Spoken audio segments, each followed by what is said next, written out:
પણ મને સિકોતરમાં પર એટલો ભરોસો હતો કે મારી માં મને દીકરો આપશે.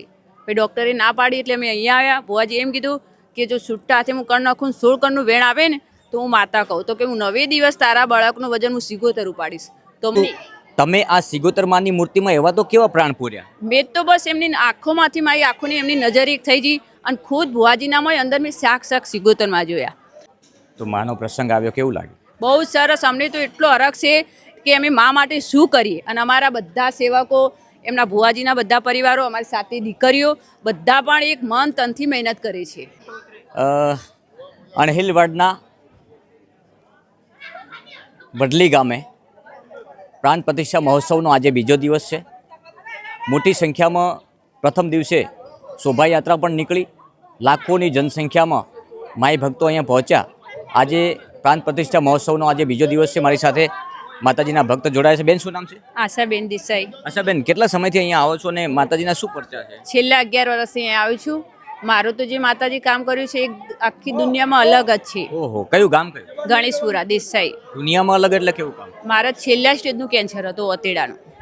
તમારે પોતાને? હા, મારે પોતાને. એમાં ભાઈ બધા ડૉક્ટર છૂટી પડેલા. કોઈક અમદાવાદ એમ કે 3 મહિના ઓપરેશન કરીને આ બેન 3 મહિના જીવી શકે.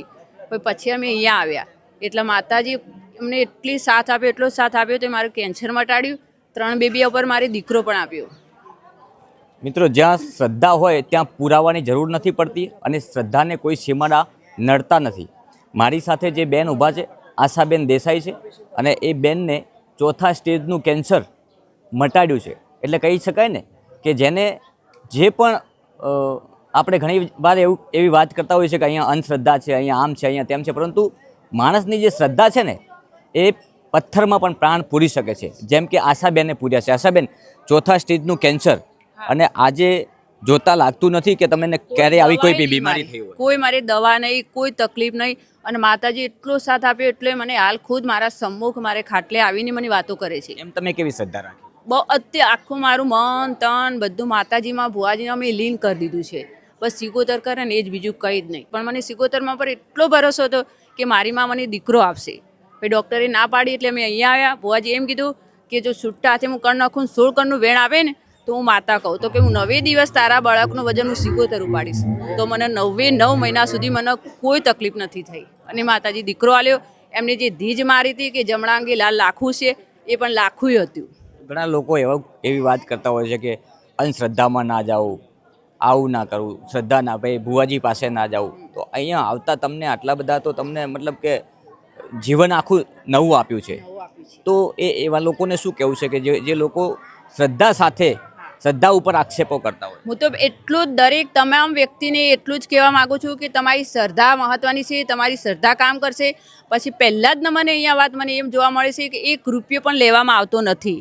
મારા ખુદ આટલી તકલીફ મટાડ્યા પછી મેં માતાજીનું અમારા ઘેર પગલાં કર્યા, હામાયું કર્યું. તો એક સોનાની વીંટી કરાવી હતી, એમના કેચ પણ આપી હતી. તો મને દીકરી કરીને પાછી આપી દીધી. 1 રૂપિયો અમારો લીધો નથી. અમારાથી જે થાય એ સેવા કરીએ છીએ. અને પહેલી વાત કે અહીંયા ગરીબ કે અમીર બધા એક સમાન છે. અને ભુવાજી પોતે એટલા આદરણીય માણસ છે કે એમને કોઈ જાતનો ભેદભાવ રાખવાનું કોઈ જ નથી. અહીંયા કેટલા સમયથી આવો તમે? હું 11 વર્ષ, છેલ્લા 11 વર્ષથી આવું છું. 11 વર્ષ પહેલા તમે કેન્સર પીડિત હતા? હા, કેન્સર છેલ્લા સ્ટેજનું. મને રાતે ડૉક્ટરે મારે ઓપરેશન કરવાનું હતું.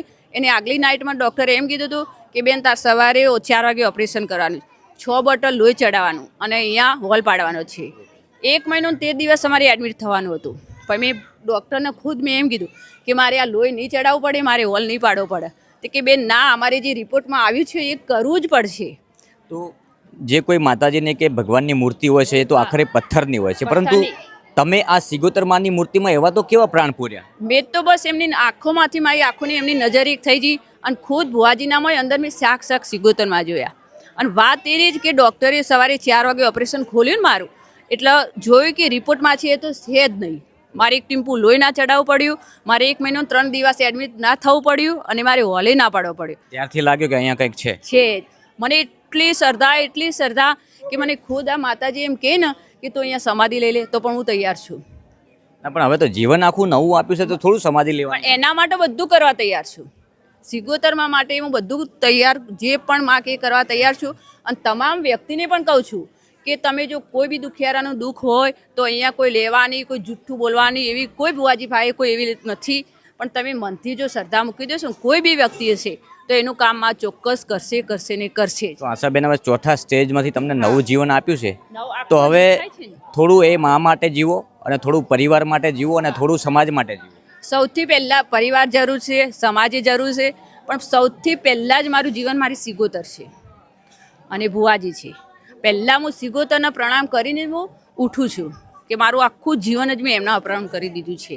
અને આ માતા એટલી હાજરો હાજર શક્તિ દેવી હન, ભલે આપણે બધાને પગે લાગીએ જે આ દેવ છે નાના મોટા, પણ આ એક કળિયુગમાં સાક્ષાત બિરાજમાન સિગોતર શક્તિ એવી દેવી છે કે આજ સુધી કોઈને પણ આટલો ચમત્કાર નહીં જોયો હોય. ડૉક્ટર મને એમ કહેતા હતા કે બેન તારે કામ નહીં કરવાનું, બેન તારે આટલા વર્ષ આ ખાવાનું નહીં, પણ એ ગોળી નહીં, મેં કોઈ ચરી નહીં, અને અત્યારે આ જેટલું કામ કરવું એ હું કરી શકું છું. અત્યારે હાલ કોઈ દવા બીજી કોઈ ચાલે? ના, કોઈ દવા નહીં, મને કોઈ બીમારી નહીં. અને મને એટલું જ ખાલી હું દર પૂનમ ભરવા આવું છું. રવિવારે આવી, અમે સેવકમાં દીકરી માનવામાં આવી છે મને, એટલે અહીંયા હું આવું. પછી અહીંયાથી પૂનમે અમે સાંજે 2 વાગે જઈએ, 1 વાગે જઈએ, 3 વાગે જઈએ. અહીંયાથી નીકળું એટલે માતાજીને એમ કહું કે માં મને જતે જતે તું દર્શન આલજે.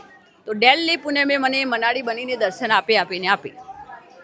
તમે તો ખરેખર પ્રાણ પૂરી દીધા છે. મારા મેં કહું છું કે માં મારા સાથે શાક એક સેકન્ડ મારી સાથે છે.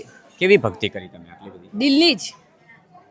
મારી સિગોતરને એક દિલનો જ સંબંધ, આત્માનો સંબંધ છે કે મારાથી જે મારા મનથી દિલથી જે એનામાં નામ લેવાય, એની પૂજાપાઠ અંદર આત્માથી થાય છે, એ બધું કરું છું. પણ એક વાત એવી છે કે અંદર ભાવના ચોખ્ખી રાખી એટલે મને માં મળ્યા છે.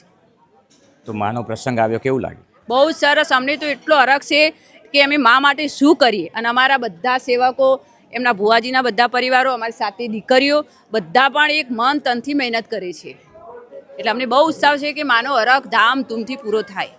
આભાર આશાબેન, તમે તો ખરેખર મારા હૃદયના તરંગો ખોલી નાખ્યા. કારણ કે તમારી જે ભક્તિ છે ને, અને જ્યારે કોઈ સાચા મનથી કોઈ પણ શક્તિમાં લીન થઈ જાય છે ને, અને એ શક્તિના અને તમારા તરંગો જ્યારે મળી જાય છે ને, ત્યારે તમારો બેડો પાર થતો હોય છે. જેવી રીતે કે આશાબેનને આ બીજી આખી જિંદગી આપી દીધી છે માએ, તો ક્યારેય નહીં ભૂલી શકે. અને એમના શબ્દોમાં એ તાકાત હતી. મિત્રો, મારા બનાસતકના માધ્યમથી મેં તમને આશાબેનના જે શબ્દો હતા એમના જીવનની કઠિન પરિસ્થિતિમાંથી પસાર થયા, અને જ્યારે કેન્સરનું નામ લોકો સાંભળે છે ને ત્યારે એ ખરેખર હતાશ થઈ જાય છે. પરંતુ અહીંયા તો શ્રદ્ધા હતી, અહીંયા સાચી શક્તિથી એમના આત્માથી આત્મા મળેલો હતો ને, ત્યારે જ આજે આશાબેન મારી સાથે એકદમ ફ્રેશ છે અને આખો પરિવાર રાજી ખુશી છે. માની ભક્તિમાં જ્યારે લીન થવાનું થતું હોય છે ને, એ આ કળિયુગ, ઘોર કળિયુગમાં કહેવાય છે ને કે સાક્ષાત ભગવાને એમને દર્શન કરાવ્યા હોય ને તો જ આવી દેવી મળતી હોય છે ને. એવી દેવીના ચરણોમાં લાખ લાખ વંદન. નમસ્કાર.